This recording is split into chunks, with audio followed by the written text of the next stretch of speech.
Rights do not come from governments. They are not granted by institutions. They are not permissions handed down by those in power. True rights are inherent. They exist because we exist. Because each of us is a someone, not a something. A right is not a privilege. A privilege can be taken away, whereas a right cannot. It belongs to the individual, not to the state, not to the culture, not to the society, and not to the majority. This is why rights matter more than welfare, more than compassion, and more than kindness. Because kindness is optional. Compassion is optional. But justice is not.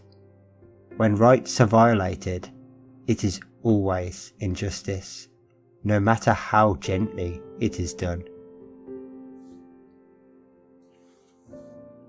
And rights are not abstract, they are practical. You have a right not to be enslaved. You have a right not to be killed. You have a right not to be treated as property. These are not gifts from society. They are recognitions of the truth that you are a someone and not a something. That you are a subject of a life. That you are not an object to be used. Rights do not depend on your ability to understand them. Children have rights. The vulnerable have rights.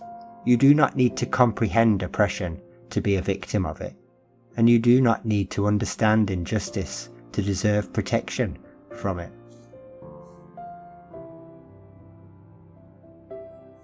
And if rights are inherent in humans, they must be inherent in all who can suffer, all who can value their own existence, all who can be wronged.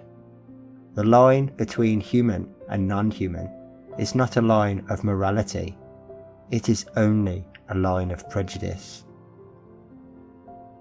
So the case for animal rights does not only rest on science, or on empathy, or on what is legal today. It rests on justice. It rests on inherent rights. It rests on the simple truth that other animals are someone's, not some things. But we live in a world built on denial. A world where words are used to erase these rights, to disguise exploitation, to make violence appear acceptable. Words that hide that violence.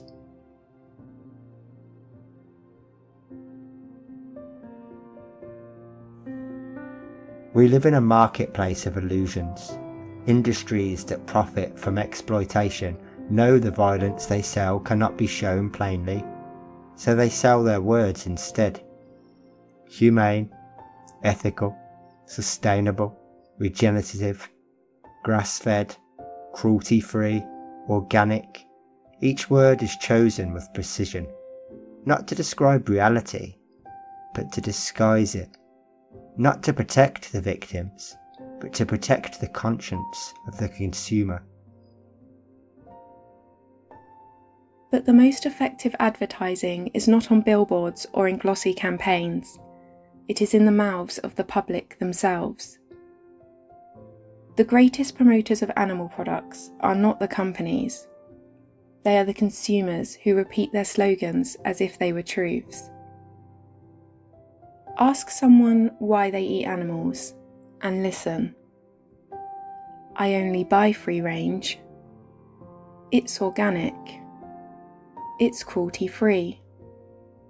They had a good life. These are not arguments. They are advertisements. The industry does not even need to speak anymore. The public does it for them. And notice the pattern. These words are never about the victims. They are about the consumer. They soothe guilt. They create a moral alibi. They allow someone to keep doing what they know deep down, cannot be justified. But reality does not change because we rename it. Slaughter by any name is still killing. Confinement by any name is still captivity. Exploitation by any name is still oppression. No label can transform injustice into justice. No slogan can turn property into persons. No marketing term can erase a victim.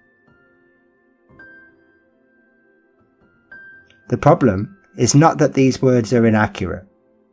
The problem is that they are irrelevant, because there is no humane way to exploit someone else. There is no ethical way to commodify someone else, and there's no sustainable way to violate rights. For as long as other animals are treated as property, they will be used as property, and no labelling, no campaign, and no words can ever change that truth.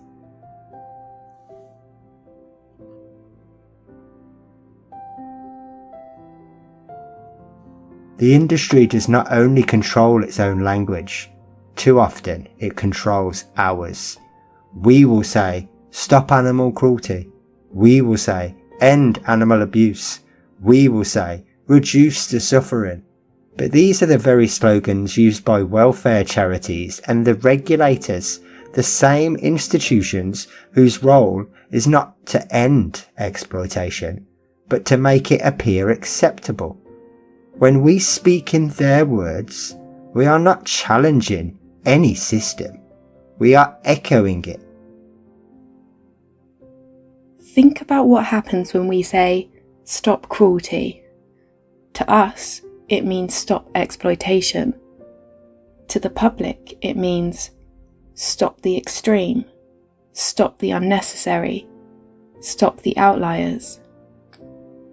So when someone hears stop animal cruelty, they say, I agree, that's why I buy free range.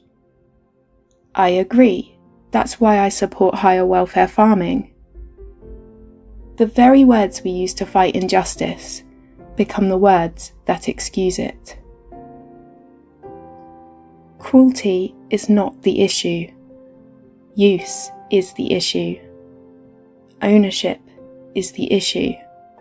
Exploitation is the issue. Cruelty language does not challenge the property paradigm. It accepts it. It says, you may own them as long as you are kind. You may use them as long as you are gentle. But justice is not about kindness. Justice is about rights. And rights are violated the moment someone is treated as property. Slavery was not wrong because it was cruel. It was wrong because humans are not property. The same is true here. We can test that logic for ourselves.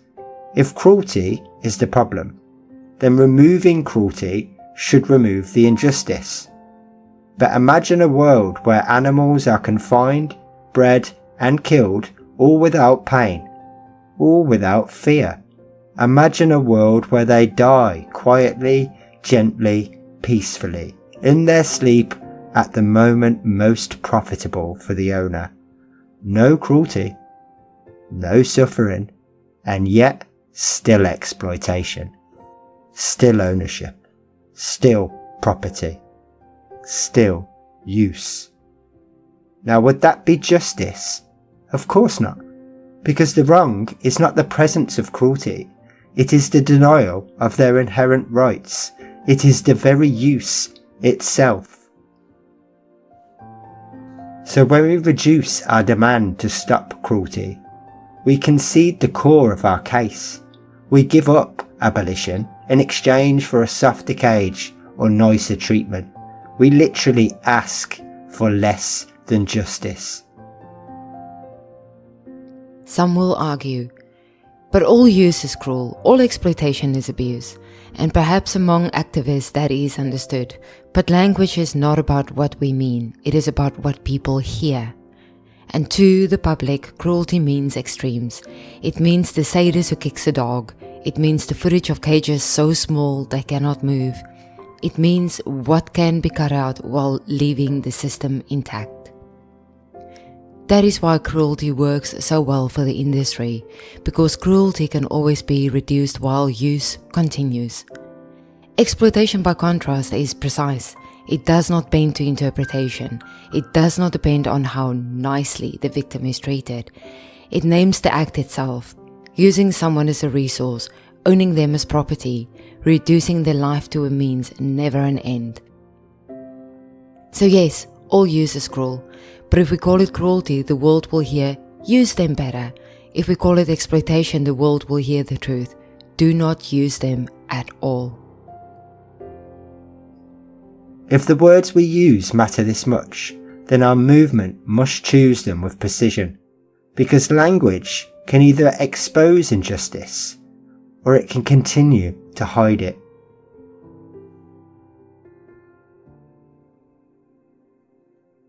If the wrong begins with exploitation, then the truth must begin with the words that name it. The oppressor's greatest weapon is not always the cage or the knife. It is the story.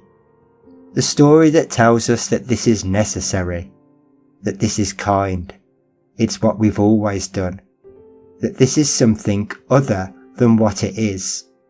When we repeat their language, we only strengthen that story. When we choose our own, we begin to write a different one based on truth. Not livestock, but living beings. Not products, but bodies.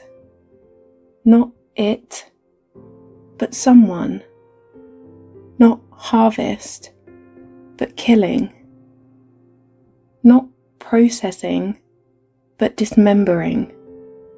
Not byproducts, but children, mothers, fathers. Each word is a choice. Each word is an act of recognition.